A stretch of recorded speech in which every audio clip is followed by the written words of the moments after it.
I'm glad to welcome Bryan Bottarelli, my friend, my foe in certain times, and my ally on panels at investment conferences worldwide. Bryan, welcome to the show, my friend. What up, Lou? Thanks for having me. I'm really sorry for interrupting your honeymoon. I had no idea that your belated honeymoon, you're still doing the show. That's very determination on your part, dude. Well, let's just say this. Gosh, at the risk of me getting myself in trouble, I don't care. You marry the first time and wrong, you do it right the second time. So I have a wonderful, very understanding bride. So Wow. fortunate in that she actually insists that I do this. So, hey, let's start top of the show. We were kind of riffing on this before we even went live. Crypto opportunity or not in your mind? No, I don't get.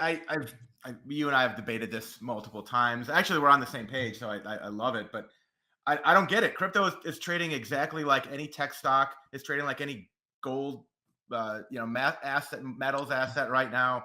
It's there. The correlation is 1-to-1 as you can get. So the whole idea behind crypto from the very beginning was the diversification asset to get away from these mainstream assets that are correlated to the US dollar and money printing. And what's happening is it's correlated exactly like any other asset. So Right. I've never understood it. I continue to not understand it. So there's way better ways to trade, in my opinion.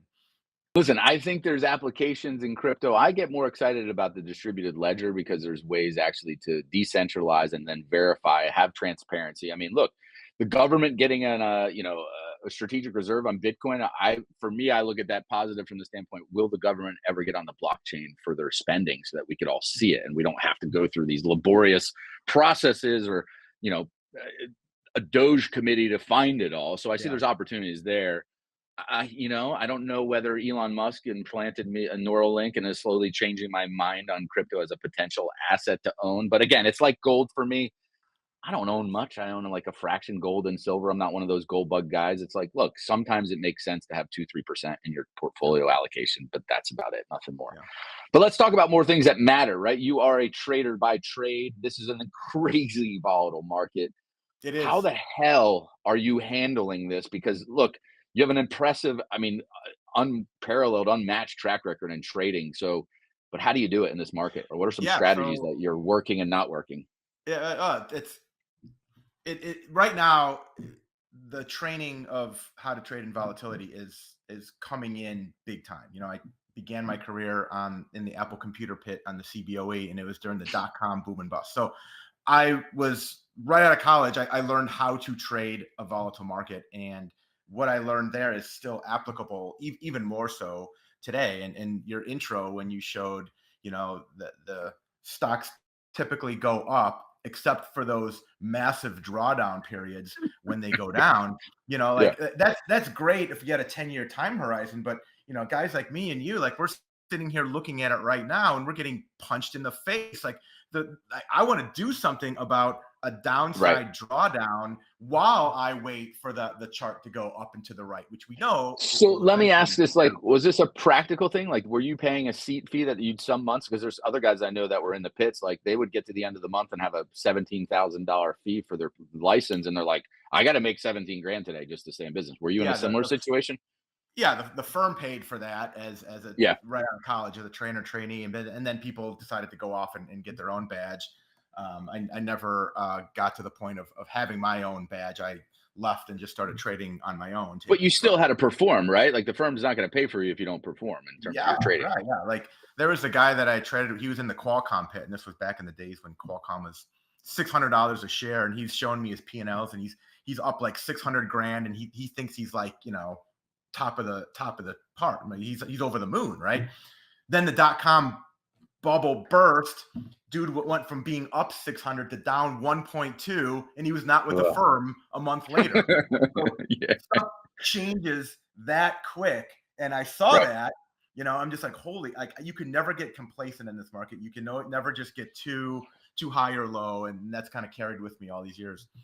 Yeah. So how do you trade that volatility then, like, successfully, right? So you don't blow yourself up as just right after you had a blowout win, right? Like, right. Yeah. So to your point of it's a fool's errand to try to time the market, right? Like, no one in the history of the world has ever bottom ticked the market and then bought at the absolute low and then top tick the market, sold at the absolute high. It's impossible on any stock on Yeah. any given day. And if you try to do that, you maybe be right once or twice and then wrong 6 times, and then you're blown up and like, see you later. Like, go be an earth science teacher, right?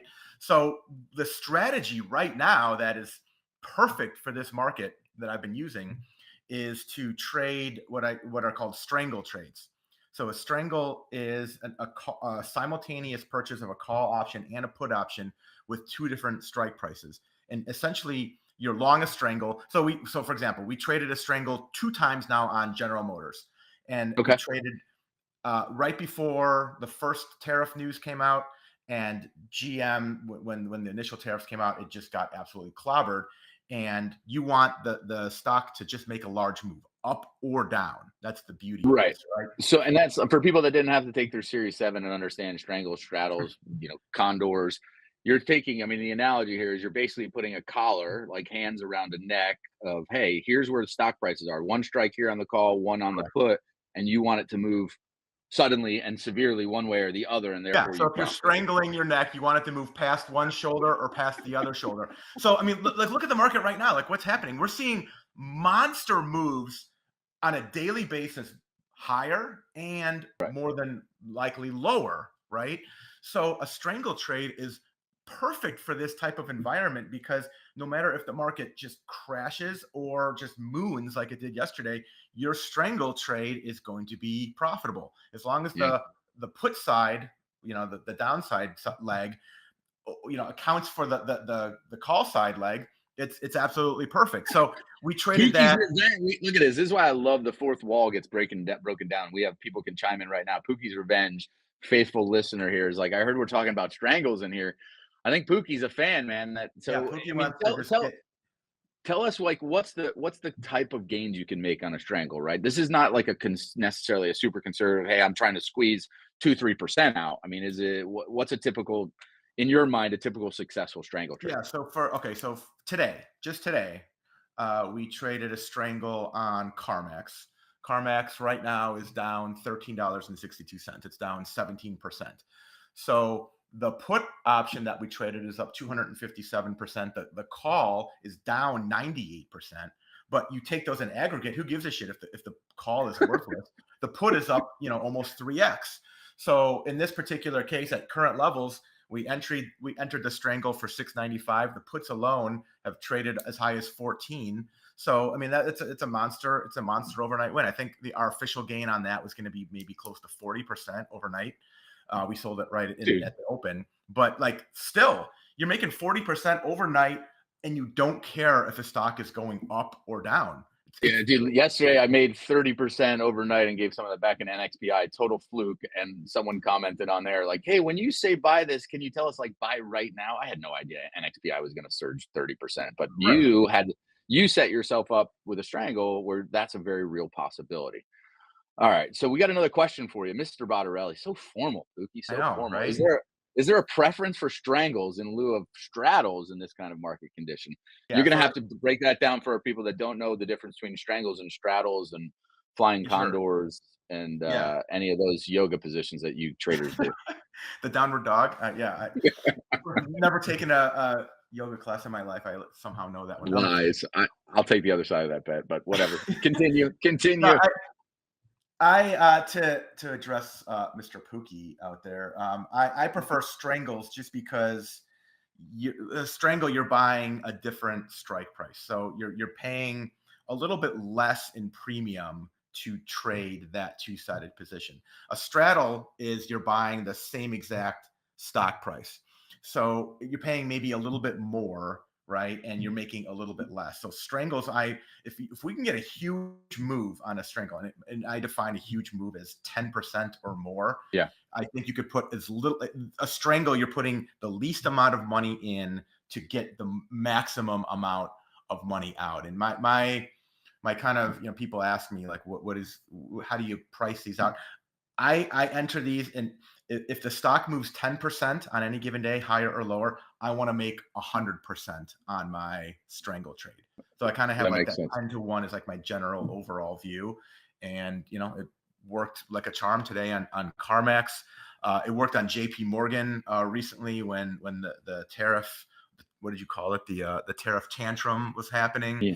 Yeah. And then we have an opportunity just tomorrow. We have a bunch of financial earnings coming out. JP Morgan again. We got Morgan Stanley, got Wells Fargo, all strangle opportunities as we head into this next day. So on any given day, man, there's so many strangles to trade in the market. And real quick, this is such a great strategy right now, because if you combine an earnings release with the natural tantrum volatility, tariff tantrum volatility, you kind of have like this double whammy type of impact. You have a company reporting earnings combined with huge just volatility in general. So it works out. It's been fantastic. Yeah. Well, listen, you got the thumbs up from Pookie, man. So he's a loyal supporter here. I He said, if I get the Pookie thumbs up, then I can go to bed happy tonight. you win. So we got another one here. Kite Surfer 1962. Let's take this question regarding crypto. Have you ever had to transfer money around the world? A pain in the ass with the banks. I can agree. With stable coins, a few seconds and nobody freezing your account. I understand it now. Here's the thing, though. I mean, I've done it, right? Like moving money. I think wasn't the sales pitch, right? If this was like the modern day Western Union, and that's why we created Bitcoin, like that's more sellable to me. How do you move money quicker? This is just a byproduct. So I don't disagree with Kite Surfer. What do you think about this? What do I think about Kite Server moving money? No. Just crypto, like the benefit of crypto, justifying like, hey, move it. You can move money seamlessly around the world very quickly. Great, I could do that right now with normal money. Okay. So listen, Kite Surfer, and I know who you are. I'm not far from you right now. Yeah, like you haven't convinced Bryan yet. But look, I want to keep this on point. We can debate crypto. This is going to be a recurring topic that we come back to. But let me ask you this, Bryan. In this market, you're talking about strangles, straddles. Is it always options plays? Is that the best way to trade around volatility? Or are there other ways that are non-option plays, like levered ETFs? I mean, what are other things you do?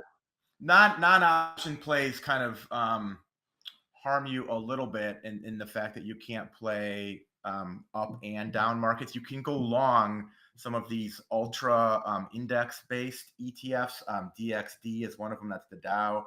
SDS is the it's the ultra short on the S&P, and QID, which is ultra short on the NASDAQ 100. So for example, if the NASDAQ 100 goes down 3% on any given day, the QID is designed to move up 6%. So it's 2 times the inverse of that move. And so, it's worth noting too, right? Those inverse funds are meant to function on the day, not longer term. So there is tracking error if you hold it longer term. So yeah, those are something that like you have some long exposure. You have some Microsoft, and your dad gave you some Campbell soup stock that you don't want to sell for the next 20 years. But the market's down 3,000 points, and you want to kind of hedge yourself for one day. Buy some DXD. Like if the market just continues cratering, you don't want to sell your stock, but you could just make a little bit in the interim as the sell-off happens. Yeah. So there are good strategies out there. I think ETFs have democratized hedging, right? It's made it easy for Main Street. But look, you make trading easy for Main Street. I've seen your track record. We got one question here, but before we get to it, let's let people know how they can find you, how they can benefit from your trading insights, from your time on the pits when you weren't competing with computers to get trades done. Yeah, God, the good old days of like writing a ticket and then handing it to a runner on the pit, man. It seems like ages ago. No, so right now, I run a service called Catalyst Cashouts Live. We go live every Tuesday at 2 p.m. Eastern time. It's a 30-minute live stream, and we give our best picks. People, if they want to give it a try, we're giving 4 picks for $4. It's our 4 for 4 deal. It's what that QR code is. So if you want to get the picks on a weekly basis, try me out. Like if you make money on the picks, great, continue. If not, you can go tell me to pound sand. $4 is not going to make or break anyone. So I want to prove to everyone that I can actually deliver you money for like an upfront cost that's like very marginal. So 4 for 4 is the best way to do that. So put your phone right up to that little green QR code and link to the 4 for 4, and then we could start making some trades. 4 for 4 is better than a deal at Applebee's for two dinners for 20, right? Yeah.